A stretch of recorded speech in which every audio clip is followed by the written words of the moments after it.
कजली तीज, बड़ी तीज, सातुरी तीज मुख्यतः पूर्वी भारत में भादो कृष्ण तृतीया को मनाया जाने वाला व्रत त्योहार है। कजरी तीज कैसे मनाते हैं? कजरी तीज के दिन विवाहित महिलाएं अपने पति की लंबी आयु के लिए व्रत रखती है और अविवाहित लड़कियां इस पर्व पर अच्छा वर पाने के लिए व्रत रखती हैं। इस दिन जौ, चने, चावल और गेहूं के सत्तू बनाए जाते हैं और उसमें घी और मेवा मिलाकर कई प्रकार के भोजन बनाते हैं। चंद्रमा की पूजा करने के बाद उपवास तोड़ते हैं।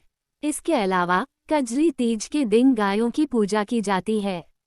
साथ ही इस दिन घर में झूले लगाते हैं और महिलाएं इकट्ठा होकर नाचती है और गाने गाती हैं। कजरी गाने इस उत्सव का एक अभिन्न हिस्सा हैं। कजरी तीज पर नीम की पूजा भी की जाती है। उसके बाद चांद को बलिदान देने की परंपरा है। कजरी तीज का महत्व, कड़ी गर्मी के बाद मानसून का स्वागत करने के लिए लोगों द्वारा कजरी तीज मनाई जाती है। कजरी तीज पूरे साल मनाए जाने वाले 3 तीज त्योहारों में से एक है। अखा और हरियाली तीज की तरह भक्त कजरी तीज के लिए विशेष तैयारी करते हैं। इस दिन देवी पार्वती की पूजा करना शुभ माना जाता है। जो महिलाएं कजरी तीज पर देवी पार्वती की पूजा करती है, उन्हें अपने पति के साथ सम्मानित संबंध होने से आशीर्वाद मिलता है। किंवदंती यह है कि 108 जन्म लेने के बाद देवी पार्वती भगवान शिव से शादी करने में सफल हुई। इस दिन को निस्वार्थ प्रेम के सम्मान के रूप में मनाया जाता है। ये निस्वार्थ भक्ति थी जिसने भगवान शिव को अंततः देवी पार्वती को अपनी पत्नी के रूप में स्वीकार करने का नेतृत्व किया।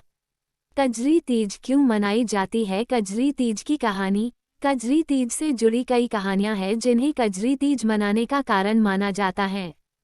पौराणिक मान्यताओं के अनुसार कजली मध्य भारत में स्थित एक घने जंगल का नाम था। जंगल के आसपास का क्षेत्र राजा दादुराई द्वारा शासित था। वहां रहने वाले लोग अपने स्थान कजली के नाम पर गाने गाते थे ताकि उनकी जगह का नाम लोकप्रिय हो सके। कुछ समय पश्चात राजा दादुराई का निधन हो गया। उनकी पत्नी रानी नागमती ने खुद को सती प्रथा में अर्पित कर दिया। इसके दुख में कजली नामक जगह के लोगों ने रानी नागमती को सम्मानित करने के लिए राग कजली मनाना शुरू कर दिया।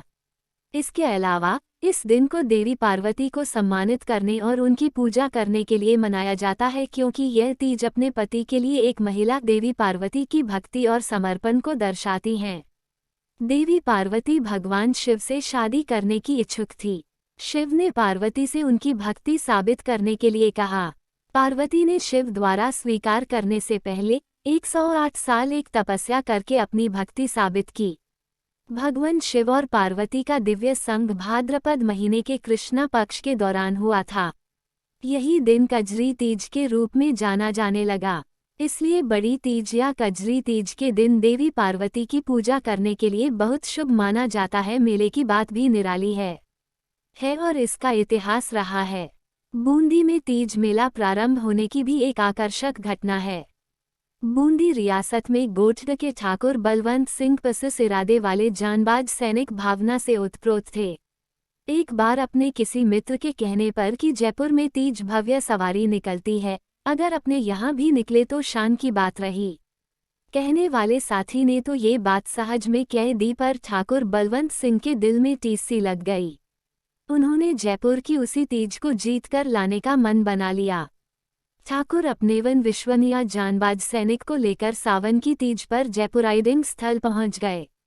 निश्चित कार्यक्रम के अनुसार जयपुर के चहल पहल वाले मैदान से तीज की सवारी शाही तौर तरीकों से निकल रही थी। ठाकुर बलवंत सिंह हाडा अपने जानबाज साथियों के पराक्रम से जयपुर की तीज को गोठड ले आए और तभी से तीज माता की सवारी गोठड में निकलने लगी।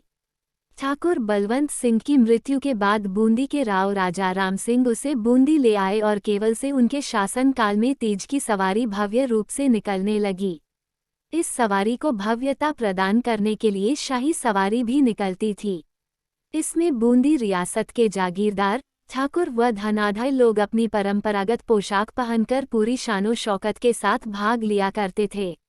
सैनिकों द्वारा शौर्य का प्रदर्शन किया गया था। सुहागिनें सजी धजी व लहरिया पहनकर तीज महोत्सव में 4 चांद लगाती थीं। 21 तोपों की सलामी के बाद नवल सागर झील के सुंदर घाट से तीजाइड प्रमुख रेस्तरां से होती हुई रानी जी की बावड़ी तक जाती थी। वहां पर सांस्कृतिक कार्यक्रम होते थे। नृत्यांगनाएं अपने नृत्य से दर्शकों का मनोरंजन करती थीं। करतब दिखाने वाले कलाकारों को सम्मानित किया जाता था और प्रशिक्षण का आत्मीय स्वागत किया जाता था। मान सम्मान और सांस्कृतिक कार्यक्रमों के बाद तीज सवारी वापस राजमहल में लौटती थी।